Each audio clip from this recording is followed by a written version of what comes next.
গাজায় ইসরায়েলের টানা ৭০০ দিনের হামলায় প্রায় পুরো ভূখণ্ডই ধ্বংস হয়ে গেছে।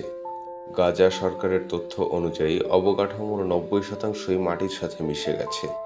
ক্ষতির পরিমাণ দাঁড়িয়েছে $৬,৮০০ কোটি বেশি। কিন্তু এটি শুধু ধ্বংসযজ্ঞ নয়, এটি একটি পদ্ধতিগত গণহত্যা। এ পর্যন্ত নিহত বা নিখোঁজ হয়েছেন প্রায় ৭৩,৭০০ জন।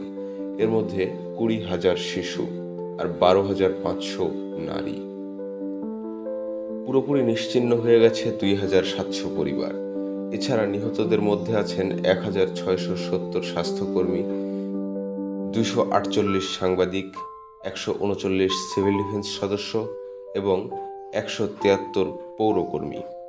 আহত হয়েছেন আরও ১,৬২,০০০ মানুষ, যাদের অনেকে স্থায়ীভাবে অঙ্গহানি বা পক্ষাঘাতগ্রস্ত হয়েছেন। হামলায় ধ্বংস হয়েছে ৩৮টি হাসপাতাল, ৮৩৩টি মসজিদ এবং ১৬৩টি শিক্ষা প্রতিষ্ঠান। হাজার হাজার সরকারি ভবনও ধসে পড়েছে। গাজা সরকারের দাবি, শুধু ঘরবাড়ি ধ্বংস করেই থেমেনি ইসরায়েল, বাসিন্দাদের ঘরে ফিরতে দিচ্ছে না এবং খাদ্য অবরোধকে যুদ্ধাস্ত্র হিসেবে ব্যবহার করছে।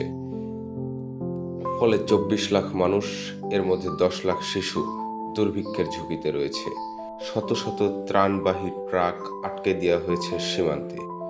গাজা প্রশাসন স্পষ্ট করেছে, এই ধ্বংসযজ্ঞে ইসরায়েল একা নয়, যুক্তরাষ্ট্রসহ সহযোগী দেশগুলোকেও তারা দায়ী করেছে।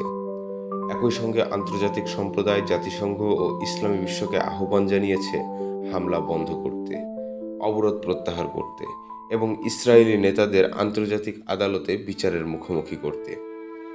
এদিকে ৭০০ দিনের এই রক্তক্ষয়ী যুদ্ধে নিহতের সংখ্যা ইতোমধ্যেই ৬৪,০০০ ছাড়িয়েছে।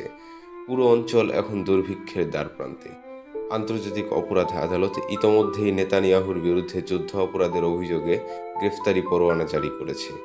গাজা আজ দাঁড়িয়ে আছে ইতিহাসের এক ভয়াবহতম মানবিক বিপর্যয়ের সামনে।